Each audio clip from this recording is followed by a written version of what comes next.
মসজিদ নেবে এয়ারপোর্ট আর আমরা বলবো নিয়ে নেন, নেভা। নিজের হাতে মসজিদ আমরা দেব না। আমরা সূত্র দিচ্ছি। সূত্র কি? উন্নয়নের পক্ষে, রানওয়ের পক্ষে, অ্যাডমিনিস্ট্রেশনের পক্ষে, কিন্তু টেবিল টকে আপনারা আলোচনা করুন।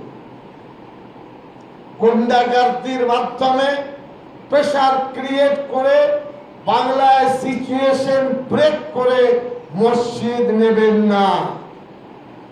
দুটো পথ, একটা হলো আলোচনা, আর একটা হলো সারা পৃথিবীর ইসলামী শিক্ষার সূচিকাগার দারুল উলুম দেওবন্দ 150 বছর, তাদের কাছে চিঠি লিখুন, 1, 2, 3, 4 প্রবলেম বলুন, আমি যাব, বলবো।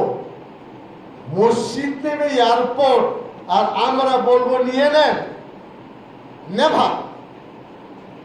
নিজের হাতে মসজিদ আমরা দেব না। शांतिपूर्ण प्रतिबाद ऑल ओवर इंडिया, पूरे मुल्क में इसके खिलाफ लोग आवाज उठाएंगे। বুঝতে পারলেন না? পারলেন না? আমরা চুপচাপ আছি, এখনো থাকবো, কালকে আবার চেষ্টা করব নামাজ পড়তে দেওয়া হোক। গতকাল রাত্রিবেলা এয়ারপোর্ট, পুলিশ স্টেশন আর নেতাজি সুভাষচন্দ্র বোস এয়ারপোর্ট যেটা আছে ইন্টারনাল, দুটো থানায় গেছে, মিষ্টি মিষ্টি কথা বলে, আমরা আপনাদের এই এফআইআর নিতে পারবো না। বসে আছেন কেন? পুলিশ এত চাটুকার হবে কেন? পুলিশ এত দলদাস হবে কেন? পুলিশ আইনের পক্ষে নিক তারা। বলছে কি বলবো সাহেব, আপনি ভালো মানুষ, বলে গল্প শুনতে আসেন। 2 ঘন্টা ধরে ঘুরেছি। এয়ারপোর্ট অথরিটিকে আমি 3 বার টেলিফোন করেছি। 11 তারিখে আমার পকেটে তার মেসেজ। এয়ারপোর্ট পুলিশ স্টেশনকে করেছি, কোনো উত্তর নেই। কে তাদের মগজ তৈরি করলো? আর এরপরে যে তথ্য দিচ্ছি আপনারা অবাক হয়ে যাবেন। এবার শুনে নেন। প্রতিবাদ দিবস অংশকারীদের জন্য করণীয় বিষয়, जो एहतजाज में शामिल होंगे उसके लिए जुमार दिन প্রতিবাদ দিবস শান্তিপূর্ণভাবে পালিত হবে। নো ডেমনস্ট্রেশন, কোনো ইল্লিগাল কাজ হবে না। এখানে কোনো পারমিশনের প্রয়োজন নেই। মসজিদে নামাজ পড়ব, পারমিশন লাগবে? এই কালো ব্যাজ প্রতিবাদ করব, পারমিশন লাগবে? না, এটা হবে না। 1 কোটি মানুষ, তার বেশি করবে ইনশাআল্লাহ। জুমার সময় থেকে বিকেল 5টা পর্যন্ত এই প্রতিবাদের জন্য কালো ব্যাগ মা, বোন, দিদি, ভাই আর পুরুষরা ব্যবহার করবেন নামাজে আসার জন্য বিকেল 5টা পর্যন্ত। জুমা 12টায় 5টা পর্যন্ত। খুব পিসফুল। আমরা একটা ডকুমেন্ট দিতে চাইছি। তারপর রাস্তায় মিছিল, মাইকিং, সভা জমায়েত হবে না। কোনো ইল্লিগাল কাজ, পারমিশন ধারণা থাকবে। রাস্তায় মিছিল, মাইকিং, সভা জমায়েত হবে না।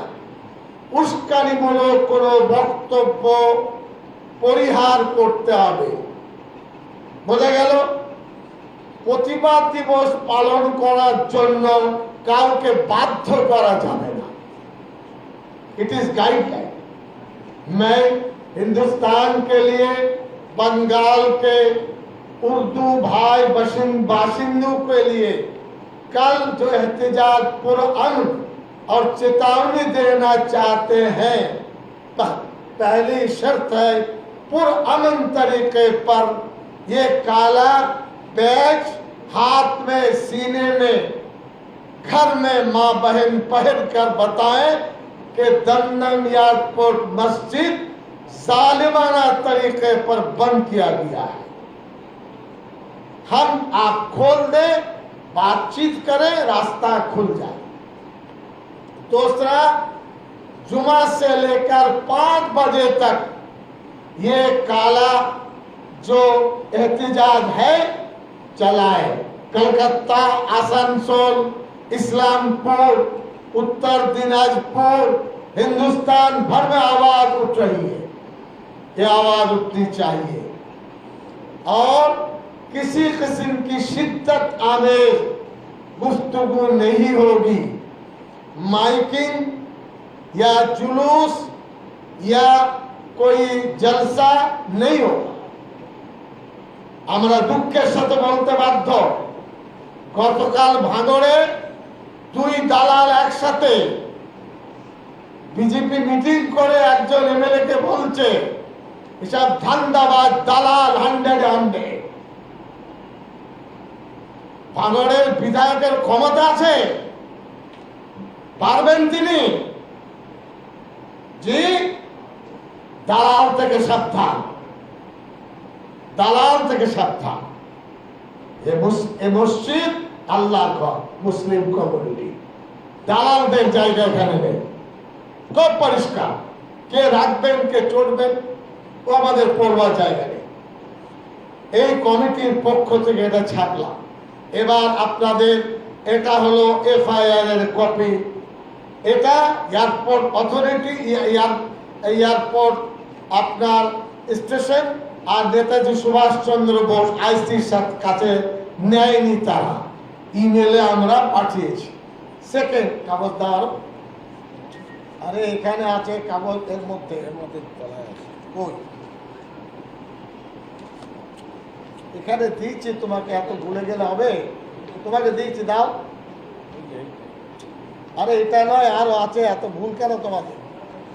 এর ভিতরে কাগজ রেখেছিলাম, সেগুলো কই কই বলো। এবার এভিডেন্স 100 মুখ্যমন্ত্রী বলছেন সিকিউরিটি রিজন, মিথ্যা। আমি ভদ্র ভাষায় বলতাম অসত্য, মিথ্যা।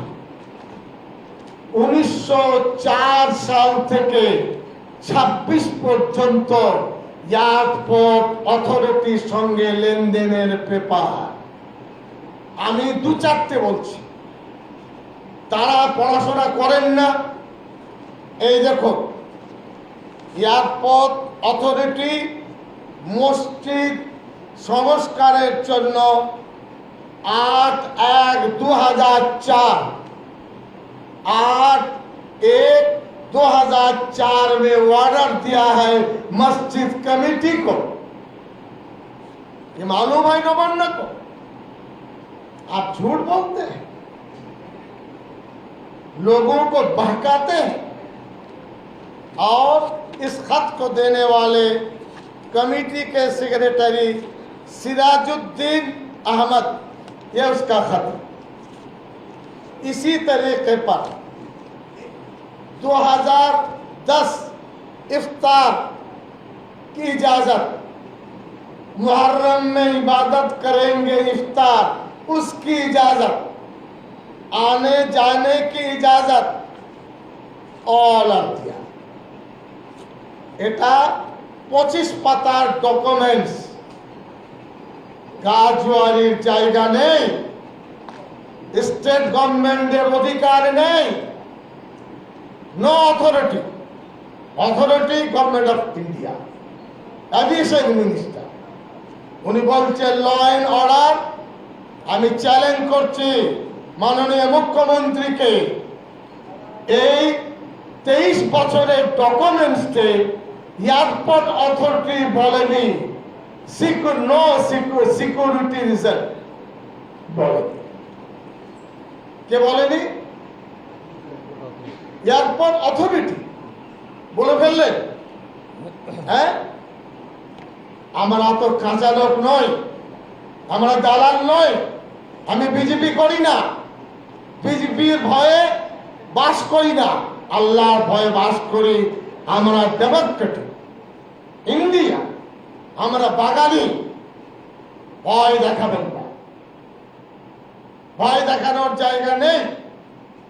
সম্মান করি, সম্মান রাখুন। মুখ্যমন্ত্রী আমাকে অসম্মান করলে তিনি অসম্মানিত।